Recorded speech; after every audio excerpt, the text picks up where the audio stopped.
All right, let me call to order this meeting of the Monroe County Redevelopment Commission for Wednesday, January 18th, 2023. Please call the roll, would you, Jeff? Commissioner Shelton. Here. Commissioner Martin. Present. Commissioner Cassidy. Present. Commissioner Tucker. Present. Commissioner Kiesling. Present. Commissioner McCarty. I do not see unless that's, I don't see him on there yet. He hasn't found us yet. Okay, we'll consider him absent at this point. okay, and I would note that Commissioner Shelton is participating virtually. Okay. Also, we have Jeff and Lisa here from staff, and then we have guests, and we'll introduce them as we go along. Okay. First item of business is the election of officers. Mr. Chairman, being the new if you're year. willing to, I would like to propose that you serve as president of the Board of Redevelopment Commissioners Second. this coming year. Okay, we have a. You have to have him. I You get have to I be get to do it second. again. He can't. Well, Jim can. We also need a vice president. Yeah. Jim, were you serving in that capacity last year, I think? Yes, I was. You want to do it again? Sure. Okay, I'm going to nominate Jim Shelton for our vice president. I second that one. We have any other nominations? Jeff, would you please call the roll? We need a secretary. Oh, we need a secretary. Okay. Yes. Who wants to do that task? Do I need to do that? You can do I that think task. that's what I did last time, didn't Yes, it was Yep. very taxing. I? Okay. It's a Okay. very difficult job, I know. So Okay, I'll be. willing Iris to- can sign the I'll be minutes. willing to serve as secretary when needed. And I'll second Iris's nomination for secretary. So we have a slate of candidates. Myself as president, Jim as vice president, and Iris as the secretary. Would you call the roll, please? Commissioner Shelton. Yes. Commissioner Martin. Yes. Commissioner Cassidy. Yes. Commissioner Kiesling. Yes. Motion is approved 4-0. Okay. All right, next is meeting schedule. We've had a brief chat as we were getting ready to go in the meeting here. Our customary meeting time is at 4:30 on the third Wednesday of each month. We have looked at the calendar for the year 2023, and I did not see any conflicts except March. Yes, that's the week of spring break. And that's the week of spring breaks, so things get a little chaotic here. Do we want to meet in that week, or do we want to move the meeting? Financially, will we have to do that? I think you need to have a meeting because that would be the meeting Annual meeting? for the annual reports. Right. And if you look at the packet, we have them. I had Greg go ahead and put the 22nd as Right. the Because- deadline for that meeting. I Right. didn't read that part of it, but I did look at all of them. I didn't see it said, noticed that it said the 22nd. Okay, I move Which that we is- make the Well- March meeting on 22nd of March. How's that? We could do that. Let's see, As an exception. 22nd of March would be the 4th. Yeah,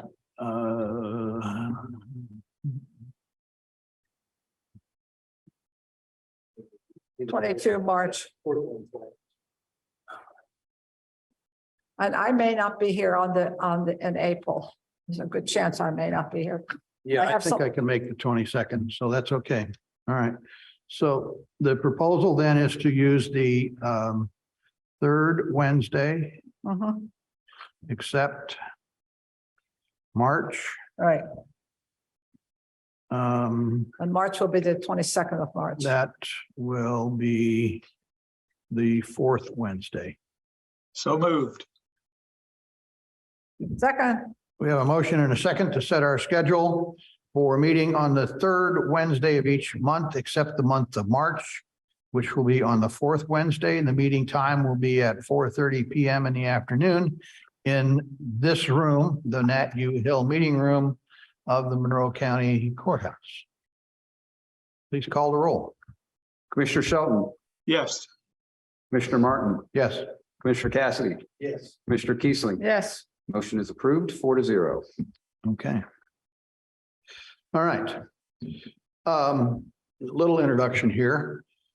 A couple of months ago, I attended a presentation by the Monroe County Plan Commission concerning their new zoning ordinance. And at the time, it was conducted up here in the courthouse, and I looked at the maps and kind of was looking at the TIF districts, and I asked Jackie if she would bring us a presentation showing us how the new maps for the county zoning districts would impact the TIF districts. So, and she has agreed to do that. She sent us some information. You should have in your packet some colorful prints of the TIF districts and the proposed zoning for each of that's in each of these districts. I didn't notice anything significant in terms of what's actually going to be there, but the names have all changed. So we want to make sure that we are keeping track of what's going on. So Jackie, can I turn the meeting over to you? Sure. I'm having a lot of technical difficulties, but I think I pulled it up eventually. Oh, yours are black and white. TSC has these maps that you said, if you want them projected. Okay. I'm on Zoom, so I can share my screen too. So I can do that. So I figure the easiest way to discuss some of these TIF areas, proposed zoning, is to pull it up and just sort of talk about what their areas are zoned and whether we think. Speak up a little bit. Sure, whether we think those areas are appropriately zoned, or whether we think that they should change. So I've pulled up the first TIF district. This is the State Road 46 TIF. So if you have a printout or if you're looking at the screen, I'll zoom in. The black outline is the outline of the TIF district. I don't get it. I lost you completely. Okay, so Lower your voice, maybe that might help more better. Sure. Okay, so what I'm bringing forward today is the proposed zoning for the TIF districts, the 4 TIF districts. And so I want to talk through whether we think those proposed zones are appropriate in each of those TIF districts. And I'm going to talk a little bit about what kind of uses would be permitted there, whether we think any residential uses should be in any of the TIF districts, that kind of thing. Does that make sense? I think. Okay, so the first area is the State Road 46 area. This is primarily the North Park PUD. So that gray black outline is North Park. We also have suburban density residential. Is that the What is it called? SD? Yes, Okay, that's SD, suburban density. So there's residential areas in the current TIF district. Existing residential uses. and what's the density range there? That'll be about 1 acre sizes. And Okay. those lots, we have had confirmation that they're on wells. They do not have water service and they are on septic. Okay, Now we're talking just about the gray district. This is the State Road 46 district. So the gray is the North Park PUD. The brown is the suburban density. okay. Zoom in. The pink is limited business or there's a light industrial and a limited business. So when Mhm. you area where you put where you got your mouse at right there, is that particular area the limited business or the light industrial? The green, No. The pink, the pink, that is light industrial. right, so it's a light Yep. The industrial. brown would be the suburban residential, but that already has pre-existing residents on it, or they undeveloped lots. We can take a look at the map and see if any of those are undeveloped. I'm pretty sure that all of these areas are developed already, though. Yeah, So anything we would look at in regards to infrastructure in this area would need to include either a sewage type situation or be able to extend water Mhm. through one of, I don't know whose I don't know whose territorial area that would be. Would be So let me- Ellisville area, or would be under CBU. But would- That's on the edge. yeah. Someone would need to be able to provide that infrastructure. Yeah, there is a question about who is supposed to be providing the infrastructure Right. in parts of this. Bloomington Township is clearly in the South Central Regional Sewer District. The township to the west, there's a little bit of a debate about where exactly their territory ends and the other one begins. Okay, so this is the area of the area that's suburban density residential. So there are primarily residential areas right here. However, just to the west of this was part of the TIF district and it's zoned agricultural. It looks like there's just one home and a primarily vacant area. So. Can you give me a landmark? Where's Hearthstone then on here? There we go. Down, on down. Hart Street? Hearthstone. Oh, Hearthstone. Okay. Trying to get a visual where I'm at. I don't think it's Sure. right there. Sure. So you've got the 46 bypass right here, and then there's the Ernest Health right here. So where I was looking was right here. Right. Got it. Yeah, where Woodyard head Mhm. comes through. Yes. Woodyard, Woodyard comes into Vernal, right. left-hand side, which would be, Woodyard should be on there. isn't yeah, it? it is, Mhm. Yeah, it's just. it is. Oh, okay. This is that what the she- area. That's what she was showing. Yep. Yeah, it's the cow, it's Okay, the, now I see it. the Cowden property. So Yes. as I understand it, what you did was take the existing zones definitions, match them up as best you could with the new zone definitions and gave that property that new zone definition. So we're going from 45 zones to 16. Right. So Quite a consolidation. there's some consolidation happening. One of the other things that we're looking at is the comprehensive plan. So Right. some areas are zoned residential now, but the comprehensive plan has them as business. Then we have to make a decision whether you go with what it's used as or what the comprehensive plan says. Okay, all right. Okay, so that'd be like pre-existing non-conforming based on any existing. If there's a residence in a commercial zone or we're putting a residence in a commercial zone, yes. Okay. Yeah. So that's a consideration when this green area could be an area in this TIF district. It's the westernmost portion. Could be zoned commercial, but then you're making that residence non-conforming. But Okay. for the purposes of the TIF and the comprehensive plan, you may think that is appropriate. Okay, And as we consolidate this TIF in these zones from 45 to 16, and we look at this, some of this is what we'd say used to be the fringe or the AFA, which is now Some back of in it. control of the county, and parts of it are in the TIF. So Right. when we look at this from a TIF standpoint on redevelopment or anything of that nature, do we take into consideration the highest and best use for the property and also for the revenue to improve the infrastructure? Or is it based simply on comprehensive zoning for what we consider the future usage?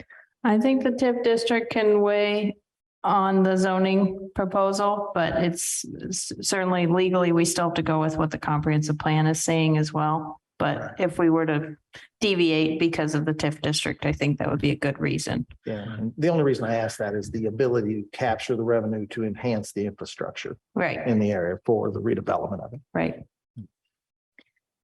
let me make sure I understand your densities here. SD is essentially a 1 acre designation. Correct. Then you have an MD, medium. Medium density, What's the kind of range there? that would be approximately 0.21. Okay. That's what we're thinking. And But then that's you got a UD, which is an urban density, urban density. and that is roughly, That will be up for Greater a than. discussion. Yeah, it's probably around 1/10 of an acre, It will be what? okay. about 1/10 of an acre. Can't hear you. 1/10 of an acre, 0.1 acre, about. Does that have an equivalency when we look at that, like an urban density to a dwelling unit per acre type situation? If we go to like 1/10 in regards to lot, So it could be that the minimum lot size is that small, or it could be that you're trying to say how many units are on one lot. Is that your question? yeah, that would be the. Okay, so if you had 1 acre, could you have 10 units? That would, yeah, That. that would probably be. Okay.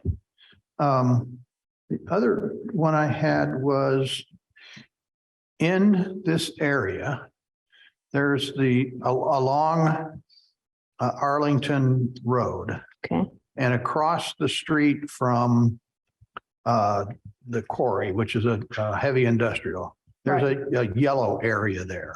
Yeah, I know where you mean. And looked like there are 2 lots in that yellow area that are part of the TIF. And the Oh, other parcels are not in the TIF. Is that? I'm using the TIF boundary that our GIS coordinator put together. Right, okay. So So, that's, we do know there are some yes. weird kind of things going on. Okay, Yep. all right. Are those tip boundaries based on boundaries from parcelization, or is it based on our legal meets and bounds of what we took in when we did? Good it? question. Right, well, I believe that, well, when the TIF district was created, it utilized parcel numbers for what parcels are in the TIF and what are not. Right. And so then when a lot of these confusions happen when there are splits and things like that. And so we've been working on trying to catch up what that means in those contexts. So the base document will have, parcel numbers like 100 of them or something like that. And the problem with this TIF district in particular is that the recorded document that had all those numbers on are extremely hard to read. Extremely what? Hard to read. They Printed and then scanned it and then, yeah. too many times. Yeah. A copy of a copy. Yeah. Okay. So that's something we'll identify, but it doesn't impact us in a substantial amount as we move forward with this TIF. Okay. Okay. With respect to this one, so the area to the north of our TIF Mhm. is your SD zone, and then there is looks like an ag 2.5. Yes, So there's a lot of agricultural land up in that area as well. right. That was one of the areas we were looking at potentially for TIF use, and then to make it useful for the TIF, Right. we would end up wanting to subdivide that and or change it into higher density at that area probably to make it work. Does it make any sense for us to consider that opportunity now before we do this and set these now, or do we, I would like to avoid, if we decide we want to do a residential TIF. And for that to make sense, we're going to have higher density development to generate enough revenue. So putting an ag RR 2.5 minimum into that TIF really doesn't make sense, because we're then begging the question, somebody's got to come in, now we got to rezone it, we got to go through all that stuff. If our intent is to do that, does it make sense for us to say this should be zoned for a higher density at this point in time to enable us to seriously think about that TIF opportunity? I think so. So I'll look at this property in particular. So some information here, that you guys don't own this, it's privately held. So if we rezone it to a higher density, that doesn't dictate whether they're gonna Right. give it to us for the They're residential. not obligated to Yeah, do that. so- But what I would like to avoid is all of the hassle of Sure, doing that in the future, yeah, I get because that becomes an added expense, right, which makes it even less attractive for the kind of development we would like to see. right. So it is currently zoned ag RR. And it looks like there's just the one residence on this property. If you were to rezone this to say a higher density, even just matching the density of the surrounding area, and that person has no interest in subdividing, their use is still conforming. So you're just making it easier to subdivide if they choose to do so. Right. If you wanted to make it so that you would zone it in a way that allowed multifamily residential, I think that might be something that the commissioners or plan commission may have questions about, because there wouldn't be any input before that development could happen. Well, I certainly Yeah. would agree with that, So- but trying to make it consistent with surrounding development now would seem to me to make sense at this point in time, Yeah. rather than saying we're going to impose the burden of rezoning on somebody in the future. Right.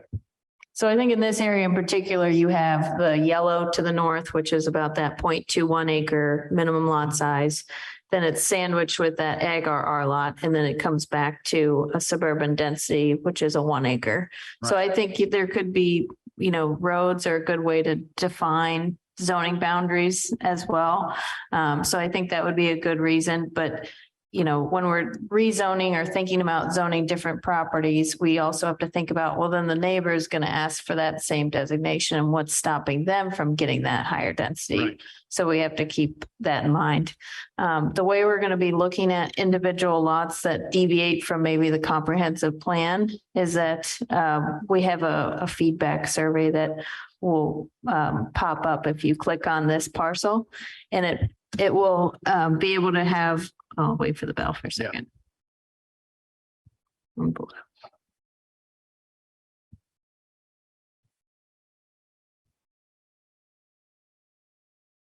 Okay, so you would fill out on this survey your name, the address, the parcel number, and it would say redevelopment commission. And then you would say whether you're strongly satisfied or strongly dissatisfied. And then some additional comments about why you would like to see it zoned in a certain way. So if you fill that out, what we're planning on doing is as a first step is taking this to our ordinance review committee, which is a subcommittee of the plan commission. They'll take a look at what you're recommending, what the proposed zoning is, what the comprehensive plan is, and then they can have a discussion about whether to change that in the draft zoning map for adoption or kick it to the plan commission for further review. Okay. And the comprehensive plan has already been adopted. The comprehensive plan has been adopted. So So in this area, trying to see if that's on here. I'll have to pull up the Elevate GIS real fast. See what the comp plan says. So I think for the, I have other areas that we can look at as well. This brings up, in my mind, it brings up 2 points. One is your TIF boundaries. 2 is your zoning within the TIF. Right. So obviously I can help with one part of that. Yep. And then you guys take it away Well, on we're the second we're part. seriously thinking about extending the TIF boundary up there. Yeah. That would be the issue. And I think you've given us the method we need to use to bring this to the attention of the plan commission, which is to Right. make the case through the survey and take it to your committee, subcommittee. Okay. Right. and that would be the path we'd need to go as a commission in order to Yeah. extend the TIF boundary and get us look at the density that helps with the workforce housing that we're all Right. concerned about. So this is comprehensive plan has this as Makua Conservation Residential. So it's also zoned differently in the comprehensive plan. Right. It's Which is why. conservation residential north of that too. No, this is suburban residential to the north and the south. So, yeah, okay. And I know why it's conservation residential. Yeah. I Yeah. probably voted for it among others. Yeah. So, okay. It's just that this is the time for us to think about how to deal with that. Okay, Proceed. Right. Yeah, okay, all right. good. You All want right, to do the let's next? move on to the next one. All right. You want to do the west side next? Yeah, that's fine. Okay. All right. So the west side TIF district is outlined in yellow. It's a few less zones. We've got primarily light industrial in this area, but you do have a little bit of ag 2.5. So that must be some of the existing ag uses. Something I'll mention as well is that we're trying to get rid of the business industrial overlay, if you remember what that is. So that was a holdover to say this ag land can be used industrially, and we're warning you by putting this overlay there. Rarely anyone uses it, and it causes a lot of confusion for the public. So we're getting rid of the overlay, and we'd rather just zone it either ag or what the use is or industrial. Right. So I can pull up these 2 properties as probably of interest are the only 2 non-business zones in this area. Now, are those two are within TIF. The TIF. aren't they? Yeah. Mhm. I thought they were. Currently are. zoned. So the question we run into in regards to like a business overlay or one zone or the other, whether it be ag or whether business, does that give us the ability as a community to say we have land that's already zoned appropriately if we have a business that wants to build, locate, and provide jobs here? I think actually this area might be a situation where it's currently zoned ag. And so, but the comprehensive plan has this as employment. So it may be used as ag, it may be zoned as ag, but the comp plan has it as employment. So I'm actually going to tag this one as one that should go to. Is that what is that industrial. now? So these are currently, this is vacant. So you have print Right. pack right here. And then they're just their farm areas. So, Yeah, so those, Jeff Wills in One World has a farm there. mhm. And our TIF plan actually has that roadway connecting over, This one, over to the, no, to the right, back to Welsh, I think it is. oh. Okay, Kind of along the railroad track there. sure. all right, so those two, it's essentially two parcels there, right? Right. Okay. So you. So we should send you something about that too. Yeah, I think some of the consideration as well is, we have this area zone light industrial.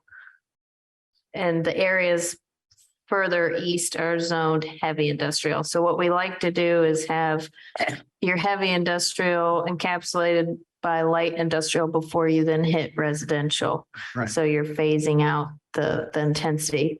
But if you think that some of these areas could be or should be zoned heavier or, heavy industrial, then we should also be thinking about that in this context.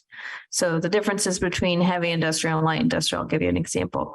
Heavy industrial would be something like you could allow like truck stops or some sort of trucking terminal.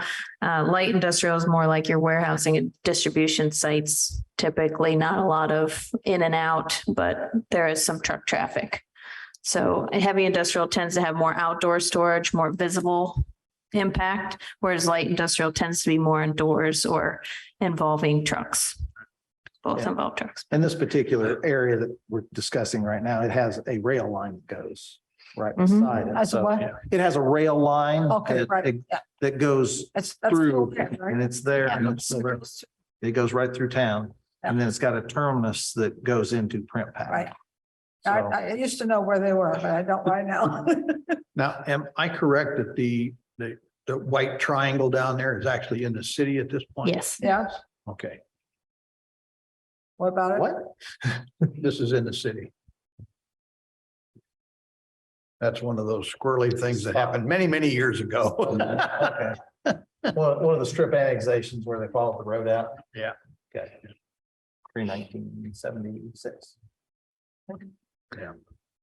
Trying to see if there's other. Okay, any more questions about this? Bless. We seem to have quite a diversity of zoning in this area too at this point. So Yeah. we've got an urban density area. We've got the light industrial, we've got, What's that light area on the bottom? What is that? Limited business, Pardon? limited business. So it'd be a little bit more retail type use. right, Ivy Tech. Ivy Tech is there. Mhm. Okay, Yeah. all right, so we need to do that. Where our existing tip lines go, just in a curiosity and error, something you were instrumental in helping to make that road go through with YMCA and through Daniels Way.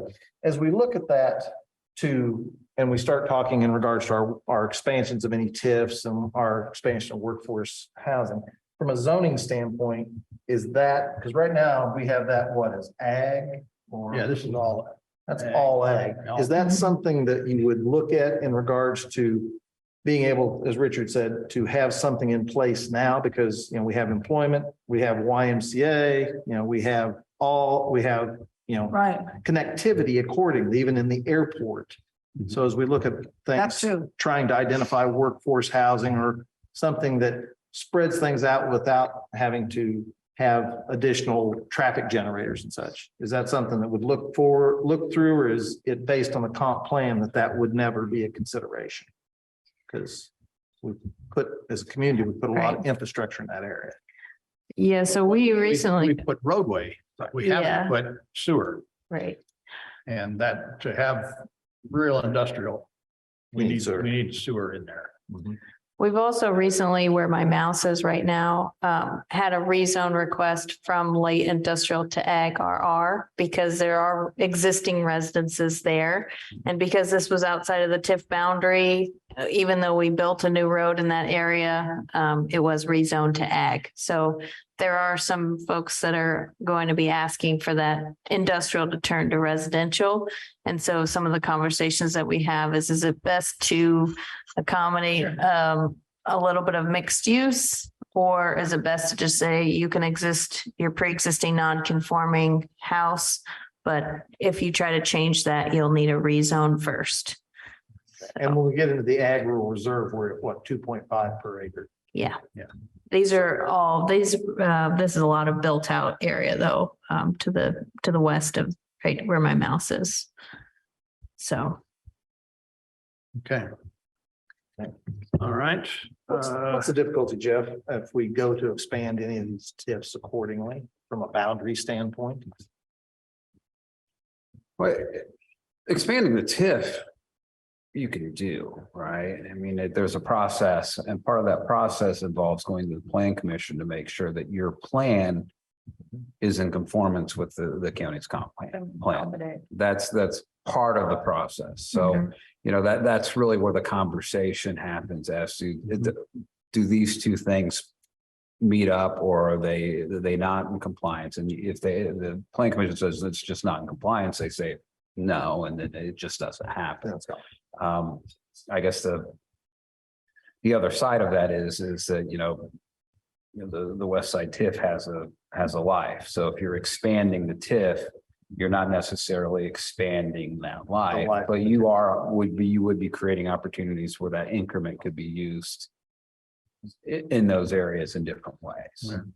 I mean, we built the connector to Hart Street on the basis that it does serve that TIF, and it's, you know, and it does. And so, you know, there are those kind of considerations. So the real thought is, you know, do we want it as a community? Do we want it to be a traditional TIF?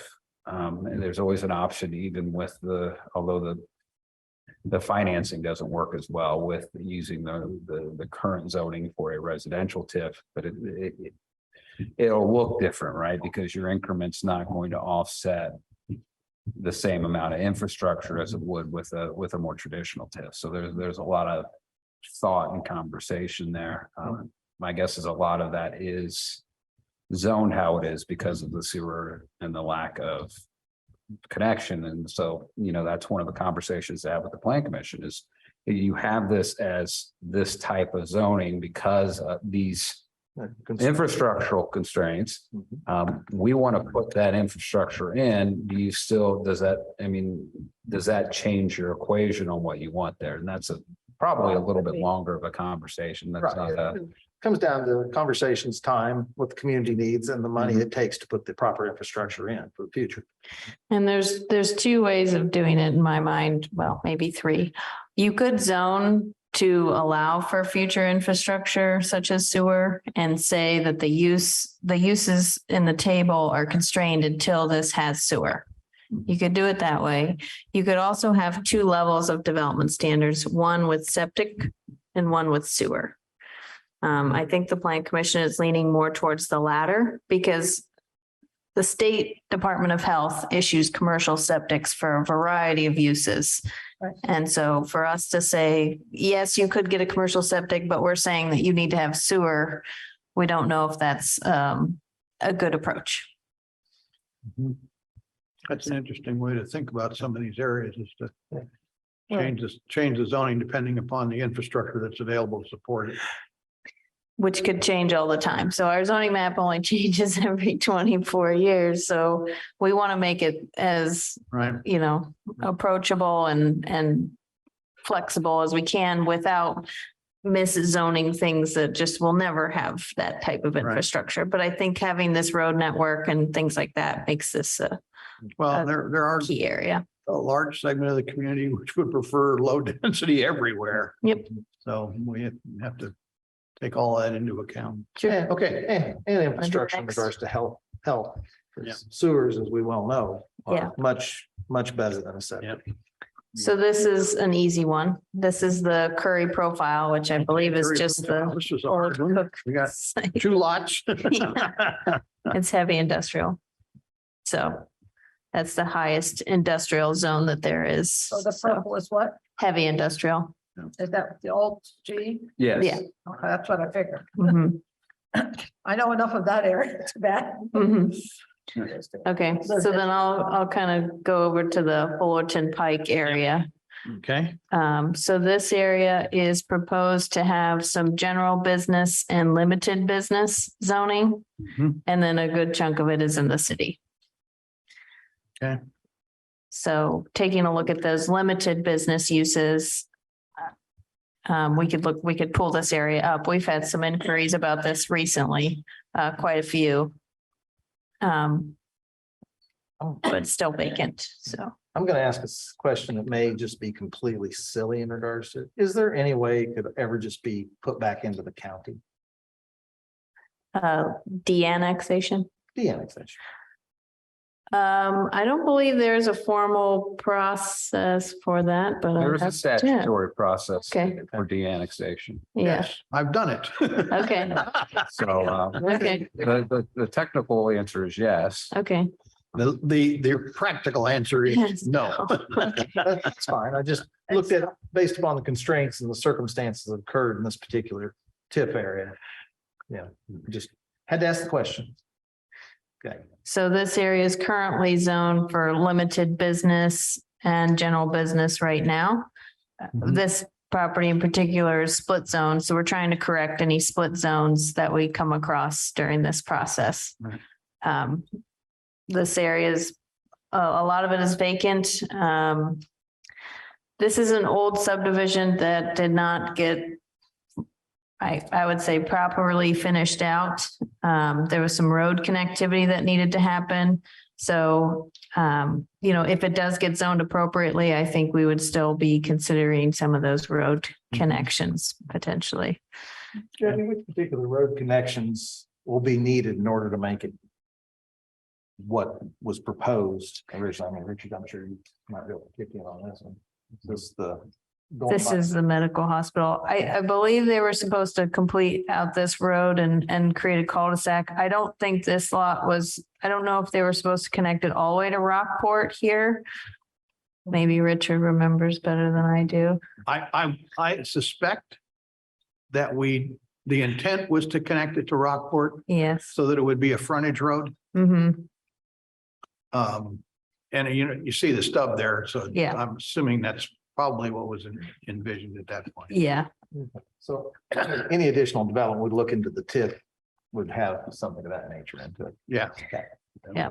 And I think that's probably how the comprehensive plan.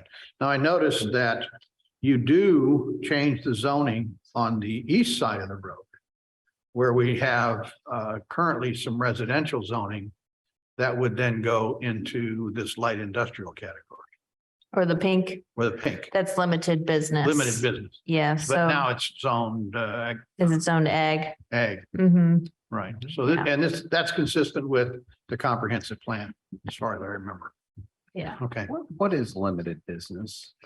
So, let me pull up the draft zoning map or draft zoning table, because I think this is a good segue. That's my last map, by the way.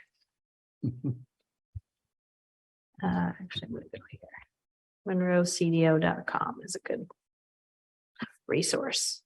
So the latest plan commission packet, the meeting that Richard attended was in December, and that's where we have the latest module 2. So if we go down to the zoning district, And I will tell you a little bit more about the uses.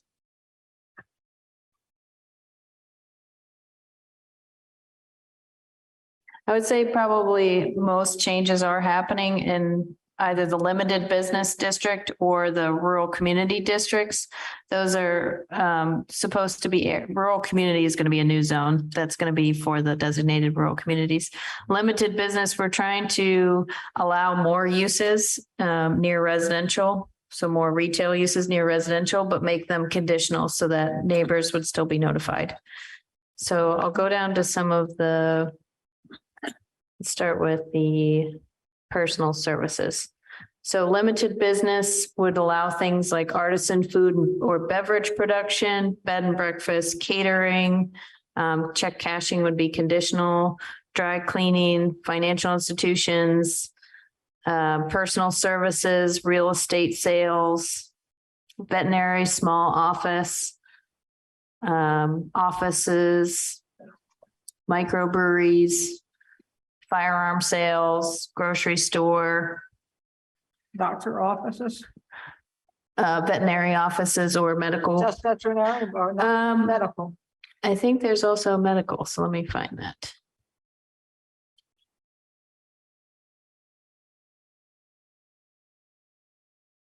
Medical clinic, yeah. For some people. Yeah. Yeah, medical clinic would be there, government facility could be there, Mhm. childcare centers. Okay, So that's the character of the limited business zone in terms of uses. okay. I think this zone looks like it's reasonable given what we've got. This tip may expire before we get much happening there. What is the timeline for each of the TIF districts? They're all different. Okay. Depending on when they were created. I know that the 46 corridor has about 8 years left, 8 or 9 years. 8 or left. 9. Okay, Fullerton, I think, was done slightly after that, and I think Okay. it was, so it probably has 10, 10-ish. okay, West Side has till 2041, oh, wow, okay, because that was a legacy tip, and then in 2015, we had to have an end date, and so we did some debts and put it 25%. okay, Um, so that's the longest TIF. At the present moment, we could extend based on debt service. I think that we have extended it as long as we could based on debt service. Yeah. And then the Curry profile may have a longer timeline. I'd have to That one's check, really new, yeah, because that one was pulled out of that old TIF district. And I think that when we did that, it had a 25-year span was what was required. So that would have been done. So that probably, It was like that was done like 18. 18, 19. So that would have been like 43. Okay. Okay. That's helpful to know. As Jackie just kind of mentioned in regards, I mean, tip wise, it looks as though we've only got 1 or 2 to look at on some of these zoning aspects. But when you mentioned the rural communities aspect of what we're looking at through the comprehensive plan, is that anything that the redevelopment commission would be able to be involved with any rural communities that would actually make a tip in those areas to help in those areas? I mean, they use Harrodsburg probably as an example, just because it has full infrastructure at the present moment, but it doesn't necessarily have roads, curbs, walkways.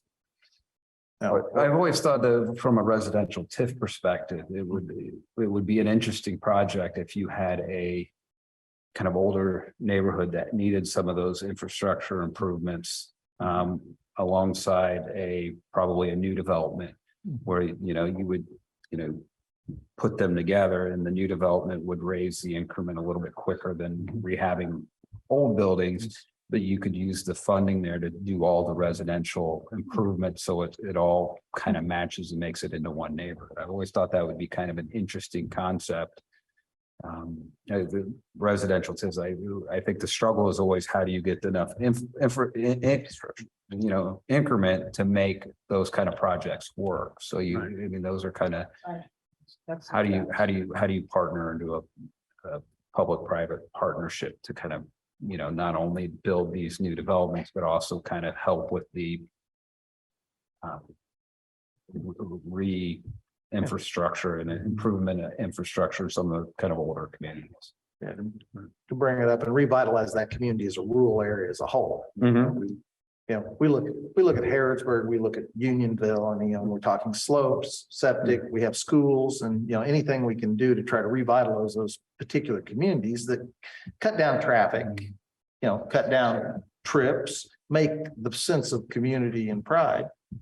Makes sense, but it's difficult to do. But it could be utilized in a residential TIF, but not in a typical TIF situation we deal with that has employment base. I think I'm not saying you can't do it. But I think it'll take a lot more thought on how those two things meld together. Thank you. Okay, so thank you, Jackie. Yep. We've identified a couple of things where we should probably respond to your survey. If it's okay with people, I will try and craft what I think would be a suitable response from us and send it to everyone. Okay, And, because I haven't seen that. and I don't think I've seen so I'll create some dialogue that might be appropriate. Send it to everybody to see what they think about it. What's our deadline for responding to your thing? It was originally January 31st, but if you needed till mid to late February, I think that's still reasonable. Yeah, because we probably want to come back to a meeting and Sure. approve it by a vote Okay, at the Yeah. meeting. Yeah. Okay, all right, so we will plan on then having a couple of responses, one for the State Road 46 and one for the west side, pointing out the things that we had talked about.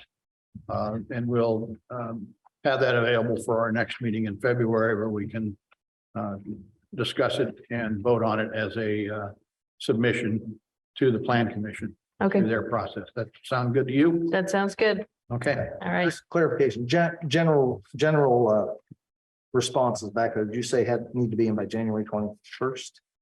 31st, yeah, for general responses, but we're going to extend that probably by a month. So by the end of February, we're hoping to kind of move forward with module 2 overlays and then move forward with module 3 eventually. So get that feedback and draft.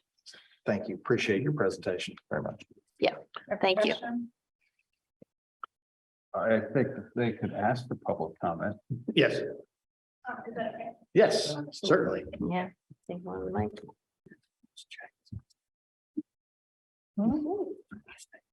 Good afternoon. Oh, I Great have to sign see you. that one?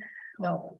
I guess I gotta for sign it Pat's, my name is Jen Pearl and I'm the president of the Bloomington Economic Development Corporation. Introduce yourself, please. Okay, my name is Jen Pearl and I'm president of the Bloomington Economic Development Corporation. First of all, we just wanted to say thank you so much because you've been really trying to reach out and share information with everybody and we greatly appreciate that. Two things, one is a comment and one is a question. So on comment, in one of the group meetings we had about this, the question came up, which is how do we make sure that we're positioning our community for future opportunities? For example, the federal government has the CHIPS and Science Act, which a great deal of federal funding has been put into developing science technology. It's something that the state of Indiana is pushing on a great deal. And because we're located so close to Crane, it also provides an opportunity for our community. I know IU in the IU 2030 plan has talked about trying to engage in those areas more. And so that is just one example of, as we're providing feedback on these zones, how we might be able to position ourselves as a community for future opportunities. If it would be useful to the RDC, we'd be happy to, provide additional information or trends that we see, or if you have specific questions for us that we could, dig up data for you on those trends, we'd be happy to do that. The second was just a question in terms of flexibility, because we were talking to a property owner this morning that was saying, when they looked at it, and this was on the city UDO side, when you buy a property, even if you read the zoning code, you may not really realize what it means until you're in the thick of trying to make updates to your property. And so I was wondering if you could comment on flexibility in the long run, like after we go through this process for future property owners. Are there waivers? Are there, is it, treated like a 3-ring binder at all if you discover an update needs to be changed? If you could comment on that. Yeah, so some of the things that we come across for individual property owners is that they're unaware of things such as minimum lot size requirements or lot width requirements. So we're hoping that we can move a little bit further away from those strict requirements that maybe a lot has been in existence since the 70s in its current configuration, and focus more on the development and the design of the development. So can they still meet their setbacks? Can they still be located in an area that's considered buildable? We would consider those features to be more important than whether their lot size is exactly 2.5 acres. So I think we're going to have some built-in flexibility for that. Certainly, if we come across an issue that's coming up for a lot of property owners, then that's something that we can take to the ORC and consider a text amendment to. But it still has to be a document that we can enforce. So it can't be super flexible, but it can have standards that have built-in applications for waivers or things like that. So thank you so much. And also thank you to the RDC too. It's been really informative. Thank you. Thanks for being here. Appreciate it. Yep, thanks. All right, thank you. Appreciate it very much. Thanks, Jackie. Thank you, Jackie. We have our work cut out for us for the next meeting. Well, Richard, I haven't seen nothing about this process, about the questionnaire or anything like that. I've not received anything, or so I don't know where it's going or who knows about it and so on, because I have a group of people who talk about this all the time, but they have not talked about that there is a questionnaire and the plan. Okay. But they're interested in the county more than the city. Yeah, I'll send you some information. Good. Yeah, the meeting, the public meeting they had, it was part of your plan commission meeting. It was a kind of a part of the plan commission, regular plan commission meeting. Okay. And it was very informative. No, I didn't get to see that one. Sometimes I get to see it, but I don't turn things on for a long time sometimes. Unless I know it's coming. Okay, so let's move on with our agenda. Annual report agreements. We have a set of agreements You got several of them, don't you? that have been, Well, there are 5 agreements 5 agreements. There's one for each of the of the TIF districts, and then there's one for the continuing disclosure information. Yes. On the continuing disclosure, it notes that you were the compliance officer previously. Is the intent for you to maintain your compliance officer duties? Well, let me look at that, because typically because I am the attorney for the auditor's office. The auditor technically is the compliance officer. Okay, And so I request these so that I make sure it gets through and they get approved. But when we do a bond, and again, this non-disclosure is going to you guys because the TIF district pays for a portion of the bill. Right. Because we have TIF bonds, and then occasionally we have bonds that are countywide or more general bonds. And so we divvy up the cost based upon how it gets rated and things like that. okay, So I am their main contact point. okay. And so that is not a role that I'm unfamiliar with. Yes, All right, so we're assuming that on the back of this, that you will be the compliance officer that has to sign this. yes. Okay, all right. I noticed there was a range. So do they bill us by individual services? Since it's not a fixed amount for the year? I think they bill us based upon their time it takes to do the disclosures. Okay. I think the range is every quarter we fill out a form that says, did any of these things happen? right? And if one of those things happen, I'm guessing we're getting to the higher end of that range, whereas if we fill it out and say none of these things happen, we're at the lower. Okay, all right. And that's a yearly thing. Okay. And then the others four each have different amounts, which looks like they are associated with some base amount plus the number of properties they got to deal with. So that it ranges from 2,000 for Profile Parkway and Fullerton to 3,000 for State Road 46 and 8,000 for the west side. But, and I think that's a function not only of the properties, but also the activity, right? Right. The west side tip, we have that annual report is a lot more time and work intensive. Right. And do you know how these, off the top of your head, how these compare with our current payments? I think they're all the same. I think they are. I I was think- under the impression they were the same as well. I think for a decade, I think the west side tip was 7,500, and I think last year they moved it up to not to exceed 8,000. So Okay, I believe these are all the same amounts as the previous. all right. All right. Any more discussion on these agreements?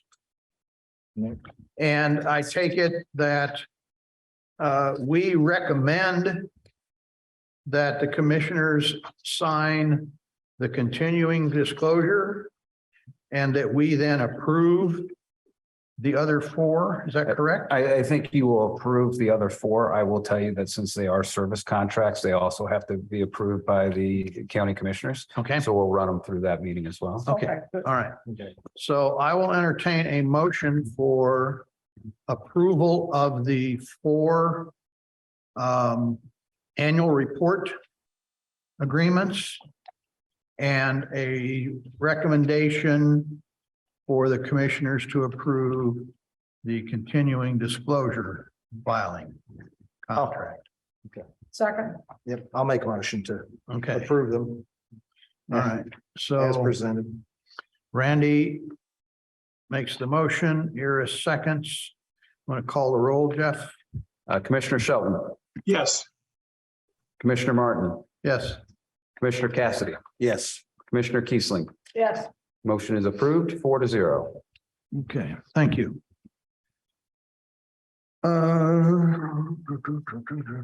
And you don't have it. Those reports will be in March, correct? Yeah. All right, next thing up are the claims. We have a set of claims, which is now for three items. A DLZ claim for Profile Parkway of $1,282.50 for design work. We have another one from DLZ for engineering and right-of-way work on Vernal Pike and the CSX thing for $7,485. And then we have four bond payments that go to Old National in the total amount, $125,697.50. Total of claims is therefore $134,465. Are there any questions? I have a couple of questions. Because the documentation we have includes in a couple of places an erroneous $1.5 million that was put on initially routed to us by error, and that I am have been assured has been corrected and is not part of our claims. That is correct. Okay. Good. All right.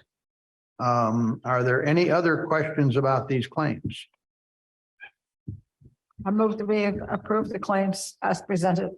Second. We have For a total of $134,465. okay, Got the record straight. And we have the money to pay it. thank you very much. Yes. All right, please call the roll. Commissioner Shelton, Yes. Commissioner Martin, Yes. Commissioner Cassidy, Yes. Commissioner Kiesling. Yes, Motion is approved 4-0. And do you have a signatory copy? and Mr. Chairman, I don't see a list on the on the agenda for approving the minutes for Yeah, November. I'm gonna insert it here. Pardon? I think Iris has the list to sign, What? the Oh, claims to yes, I sign. do. Okay, I'll sign it and pass it around. Okay, good. Thank you. All right, missing from the agenda, we've noticed is the approval of the minutes for the November 16th meeting, Here it comes. which were in our packet. And I read them earlier online, and I think they were correct.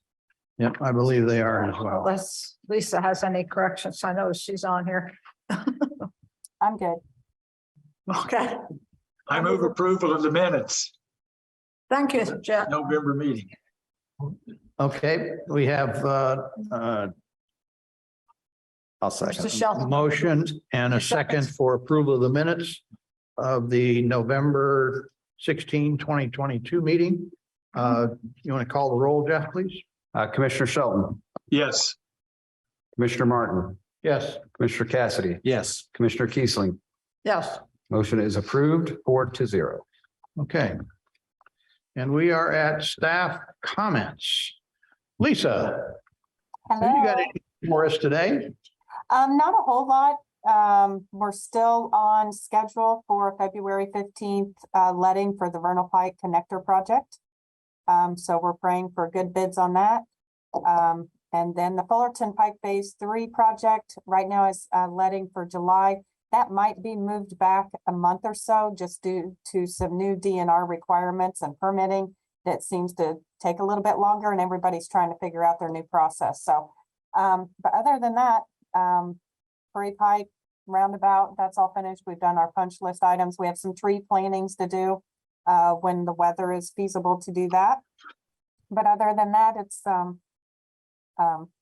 little slow construction wise, so. Lisa and Jeff, question real quick in regards to where we're at on going across Sunrise Drive. Is that scheduled anytime soon as far as that, the legal? That's the Vernal Pike connector that goes to letting February 15th. Okay, that one will let's February 15th, but we still have the acquisition aspect we're working through. Correct. We have acquired all the parcels. There are two that went to condemnation that will go through the court process, but we deposited funds into the courts so that we have access to the land and we can continue the project. And then the right-of-way matters will linger on until there's an agreement. Thank you. So we get started anyway. All right. Jeff, do you have anything else? Yes, if you notice from last month's minutes, I talked about the $2,781,000 claim and how that may, or a transfer Yes. that whole situation. We are going to have to transfer that back paperwork wise back into the West Side TIF fund and have payment come out of that. We're having the auditor staff as well as the highway staff kind of put together a full report that shows all it has to do with, the whole issue has to do with when we get a grant, we are supposed to put into that fund the grant and the Right. match. And I think historically we put the grant match in other related expenses. So those other related expenses, we're going to have a full accounting and demonstration. And I think it will be in front of the county council in February as well. But once all that gets pulled together, we're going to forward that to you guys and we can discuss it in February. If it's not as clear, I can tell you right now, it's about as clear as mud to me. But the people who work on doing the financial and these corrections are busy working at it. And once they get everything calculated out, we'll make sure you guys get a copy of that Okay. presentation if you guys desire. And Jeff, I can add to that just a little bit to clarify. The reason why we ran into some of these issues with the grant funds is it was assumed, and when we set these up and highway being new at grant funds, some of these phases, preliminary engineering design right away are not federally funded. We pay that locally. So we should have never been paying out of the grant fund. It should have just came out of our TIF.